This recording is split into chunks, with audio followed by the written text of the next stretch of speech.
नमस्कार। आपका अखबार के YouTube चैनल पर आपका स्वागत है। मैं हूं प्रदीप सिंह।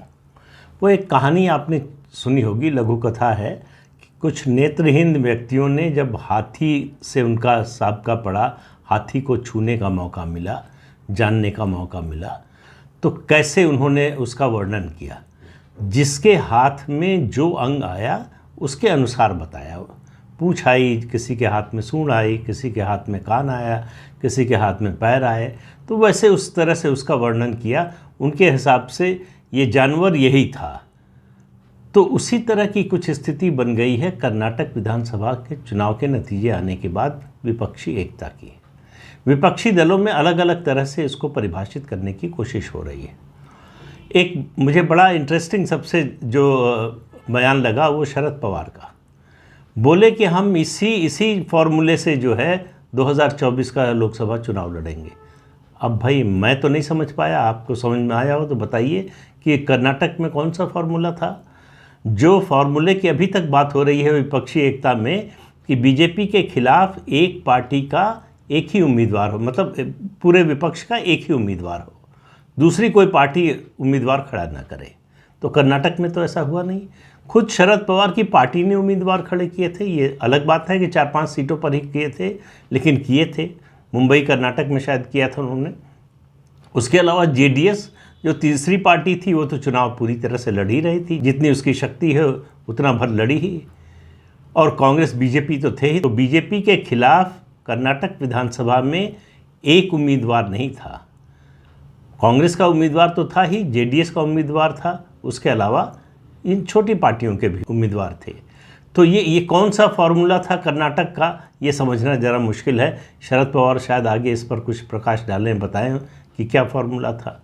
दूसरा बयान आया पश्चिम बंगाल की मुख्यमंत्री ममता बनर्जी का। उन्होंने कहा कि हम कांग्रेस का समर्थन करने के लिए तैयार हैं, बशर्ते कांग्रेस जहाँ जहाँ क्षेत्रीय दल मजबूत हैं वहाँ उनका समर्थन करे, उनकी मदद करे। अब उनका फार्मूला समझिए क्या है। वो कह रहे हैं क्षेत्रीय दल जहाँ मजबूत हैं वहाँ कांग्रेस पैर न रखे। तो पहली शर्त यह है कि बंगाल में कांग्रेस चुनाव न लड़े। अगर विपक्षी एकता करनी है तो बंगाल में कांग्रेस चुनाव न लड़े, और जहाँ कांग्रेस मजबूत है, जैसे अभी अगर विधानसभा की बात कर लें, अभी छत्तीसगढ़ में चुनाव होना है, राजस्थान में होना है, मध्य प्रदेश में होना है, तो इन 3 राज्यों में सीधी लड़ाई कांग्रेस और बीजेपी की है। तो वहाँ हम कांग्रेस की मदद करेंगे। भाई वहाँ आपका वोट कौन सा है कि आप मदद करेंगे। वहाँ शरद पवार चले जाएं, ममता बनर्जी चले जाएं, चाहे नीतीश कुमार चले जाएं, चाहे एम.के. स्टालिन चले जाएं, चाहे अरविंद केजरीवाल चले जाएं, किसी का वहाँ वोट है क्या। अगर मदद करेंगे तो क्या मदद करेंगे। तो ये 9 दिन चले 2.5 कोस वाला मामला है कि जहाँ से चले थे वहीं खड़े हैं। बस बोलने का अंदाज़ बदल गया, तरीका बदल गया है। और मुझे याद आता है जो इस समय बातें हो रही हैं उसको सुन के 2018 का दृश्य सामने आता है, जब 2018 में बीजेपी सिंगल लार्जेस्ट पार्टी बनी। कांग्रेस को हराकर जो 122 सीटें लेकर पिछले चुनाव में यानी 2013 में सत्ता में आई थी, उसकी सीटें घटकर रह गई 80 भी नहीं, बाद में बाई इलेक्शन में जीते थे 78 सीटें। उसने और जेडीएस की 37 सीटें थी, दोनों ने मिलकर सरकार बना ली। बीजेपी 104 सीटें लेकर विपक्ष में रही। उसको बताया गया कि यहाँ कर्नाटक में बीजेपी की हार हो गई है। अब आप देखिए, जो विपक्ष में था जिसकी 40 सीटें थी उसकी 110 हो गई, वो हार गई, और जिसकी 122 सीटें थी उसकी 78 हो गई, वो जीत गई।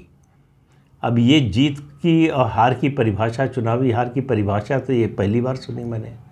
लेकिन खैर, उस समय जब सरकार बनी, शपथ ग्रहण हुआ, उसके बाद जिस तरह से 20-21 पार्टियों के नेता मंच पर मौजूद थे और हाथ मिलाकर हाथ उठाया था, वो दृश्य आपको भी याद होगा।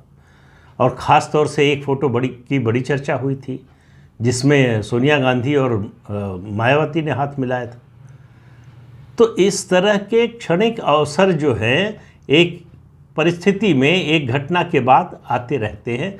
उनका जीवन जो है वो क्षणिक ही होता है, उससे ज़्यादा नहीं होता। कर्नाटक के इस चुनाव का अगर बात करें लोकसभा चुनाव के संदर्भ में, तो उसका महत्व जिस दिन रिज़ल्ट आया उसी दिन ख़त्म हो गया। ये कर्नाटक की जीत कांग्रेस पार्टी की जीत है, विपक्षी एकता की जीत नहीं है। जो कुछ हासिल किया है वो कांग्रेस पार्टी ने हासिल किया है। जो मिला है कांग्रेस को अपनी मेहनत से मिला है। और दूसरे भी कारण हैं, जैसा मैंने कहा, एक तो सबसे बड़ा कारण इस कांग्रेस की इस जीत में सिंगल मोस्ट जो इशू है जिसने सबसे ज़्यादा कंट्रीब्यूट किया वो है मुस्लिम ध्रुवीकरण। मुस्लिम मतों का एकमुश्त कांग्रेस के पक्ष में जाना उसने पूरी तस्वीर बदल दी। खैर, उसकी बात काफ़ी कर चुके हैं, तो आज उसकी बात नहीं करेंगे। कर्नाटक में क्यों जीत हुई बीजेपी की, क्यों हार हुई, इस पर जो है चर्चा हम कर चुके हैं। आज बात विपक्षी एकता, राष्ट्रीय स्तर पर विपक्षी एकता की बात हो रही है। तो कर्नाटक के चुनाव नतीजे से ये निष्कर्ष निकाल लिया है विपक्षी दलों ने कि मोदी को हराया जा सकता है। अब आप देखिए, ये तुलना जो है अमरूद और संतरे की तुलना जैसा है। दो प्रकृति से विभिन्न परिस्थितियों की चीज़ों की तुलना हो रही है। विधानसभा चुनाव अलग है, लोकसभा चुनाव अलग है। वैसे भी कर्नाटक देश के बाकी राज्यों की तुलना में कर्नाटक ये स्प्लिट वोटिंग के लिए जाना जाता है। कर्नाटक में 2004 से लगातार, बल्कि उससे पहले से हो रहा है, लेकिन 2004 से कंटिन्यूसली ऐसा हो रहा है कि लोकसभा चुनाव में बीजेपी को ज़्यादा सीटें मिलती हैं। याद कीजिए 1984 कांग्रेस का प्रचंड बहुमत, 412 सीटें जीती थी कांग्रेस पार्टी लोकसभा में। और उसके कुछ ही महीने बाद विधानसभा का चुनाव हुआ कर्नाटक में और रामकृष्ण हेगड़े की जनता पार्टी की बम्पर जीत हुई। तो विधानसभा और लोकसभा इन दोनों चुनावों में किससे सत्ता सौंपनी है, इसके बारे में कर्नाटक की जनता को कोई कन्फ्यूजन नहीं है। लेकिन फिर भी विपक्ष के लिए खुश होने का मौका है, क्योंकि इस तरह के जीत के मौके विपक्षी राजनीति में पिछले 9 साल से बहुत कम आ रहे हैं। तो जो आ रहे हैं उसका भरपूर फ़ायदा उठाएं, वो भरपूर उसका उपभोग करें। इसमें कोई जो है शिकायत नहीं होनी चाहिए किसी को। लेकिन जो विपक्षी दल जो बात समझ नहीं पा रहे हैं कि कर्नाटक ने बदला क्या है। कर्नाटक ने ये नहीं बदला है कि विपक्षी दल अब एक होने जा रहे हैं। कर्नाटक ने ये नहीं बदला है जो विपक्षी दलों का दबाव था कांग्रेस पार्टी पर कि कांग्रेस 200 सवा 200 सीटें लड़े, बाकी सीटें क्षेत्रीय दलों पर छोड़ दे। यानी जहां कांग्रेस और बीजेपी की सीधी लड़ाई है उन राज्यों में कांग्रेस पार्टी चुनाव लड़े लोकसभा का, बाकी जहां क्षेत्रीय दल है वहां कांग्रेस पार्टी चुनाव न लड़े। इसी शर्त पर ममता बनर्जी समर्थन देने को तैयार हुई और इस शर्त पर सारे क्षेत्रीय दल कांग्रेस को समर्थन देने के लिए तैयार हो जाएंगे। लेकिन सवाल दूसरा है। सवाल ये है कि इसका दूसरा पक्ष भी तो है, क्या कांग्रेस पार्टी इस शर्त पर समर्थन लेने को तैयार है? अब मैंने कहा कि बदला क्या है इस चुनाव से। इस चुनाव से कई चीज़ें बदल गई। एक, कांग्रेस के उत्साह में वृद्धि हुई है, कांग्रेस के आत्मविश्वास में वृद्धि हुई है। अब कांग्रेस जो डिफेंसिव थी, लगातार बचाव की मुद्रा में थी, कांग्रेस जो भाग रही थी, बचने की लगातार कोशिश कर रही थी कि किसी भी हालत में, किसी सूरत में 2024 का चुनाव मोदी बनाम राहुल गांधी न हो, अब उसको टाल नहीं सकती है। कांग्रेस की इस जीत ने कांग्रेस के सामने और कोई विकल्प छोड़ा नहीं है। तो कांग्रेस को राहुल बनाम मोदी की लड़ाई के लिए 2024 के लिए तैयार होना पड़ेगा और उसकी तैयारी कांग्रेस पार्टी ने शुरू कर दी है। ये विपक्षी दलों को अभी कोई एहसास ही नहीं है।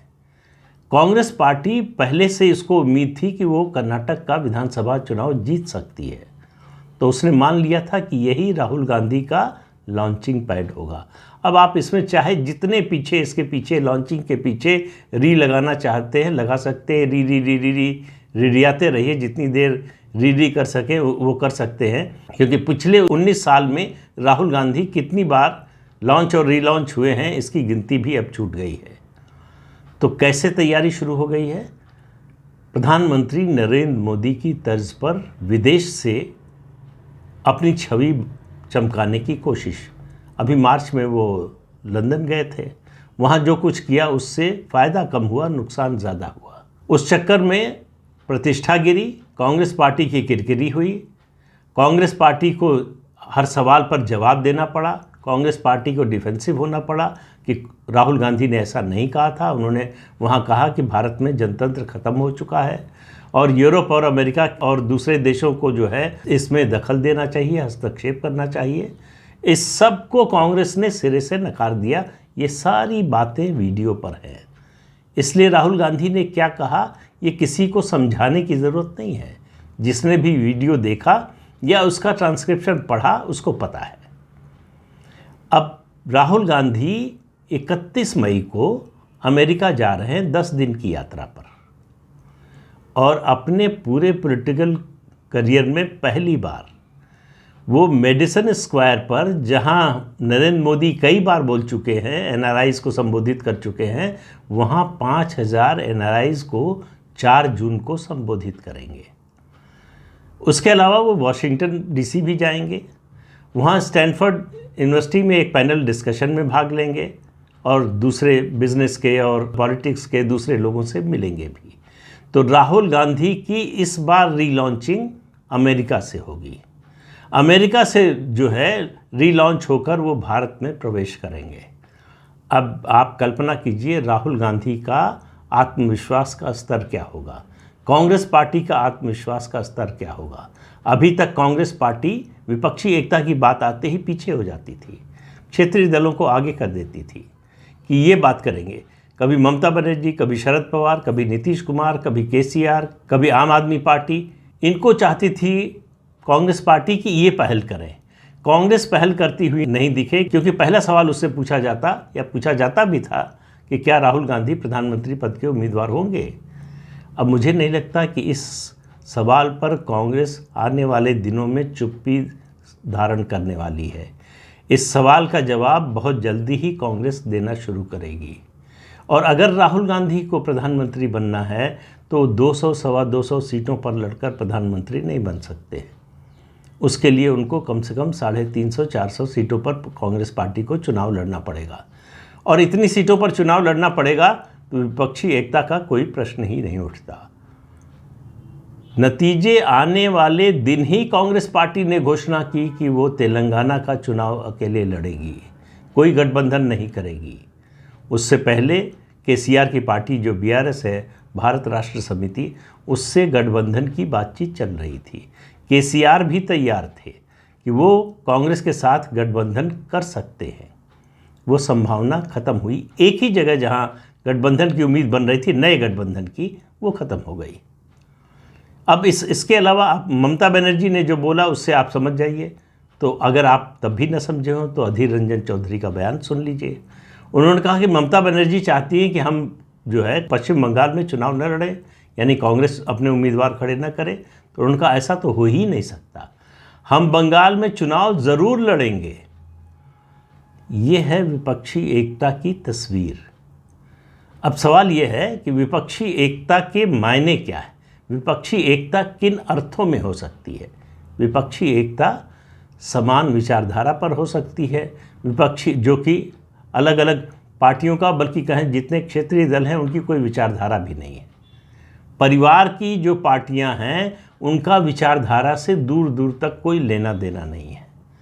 उनके लिए विचारधारा, उनके लिए नीतियां, उनके लिए कार्यक्रम और उनके लिए सिद्धांत, ये सब का निचोड़ एक शब्द है सत्ता। सत्ता जो राजनीति में है सबको चाहिए, यहाँ कोई भजन कीर्तन करने के लिए नहीं आया है। सब सत्ता चाहते हैं और सत्ता चाहने में कोई बुराई नहीं है, लेकिन सिर्फ सत्ता चाहते हैं, उसके अलावा किसी चीज़ से मतलब ना हो। ये है क्षेत्रीय पार्टियों का चरित्र। उनके लिए सत्ता और सत्ता से मिलने वाला लाभ और पैसा ये प्राथमिकता है। इसके दौरान अगर लोगों का कुछ भला हो जाए, कुछ जनसेवा हो जाए तो फिर क्या कहने, उससे उनको कोई एतराज़ नहीं है, उस पर उनको कोई विरोध नहीं है कि ऐसा अगर हो जाता है तो कोई हर्ज नहीं हो जाए। विपक्षी एकता की बातचीत की ये जो शुरुआत हुई है, इसका जीवन बड़ा क्षणभंगुर है। ये बहुत लंबे समय तक चलने वाली नहीं है, और आप देखते रहिए इसका स्वरूप दिन पर दिन बदलता जाएगा। जब तक मार्च 2024 नहीं आ जाती तब तक ये सिलसिला चलेगा। अभी पहला परिवर्तन आपने देख लिया, दूसरा परिवर्तन होगा जब अक्टूबर नवंबर में 5 राज्यों के चुनाव होंगे। कहाँ कहाँ? राजस्थान, मध्य प्रदेश, छत्तीसगढ़, तेलंगाना और मिज़ोरम। यहाँ के जो चुनाव नतीजे आएंगे उनसे एक बार फिर स्वरूप बदलेगा। उसमें अगर कांग्रेस हार जाती है तो कांग्रेस के सुर फिर से बदल जाएंगे। कांग्रेस जीत जाती है तो फिर विपक्षी एकता की बात और पृष्ठभूमि से दूर से सुनाई देगी आपको।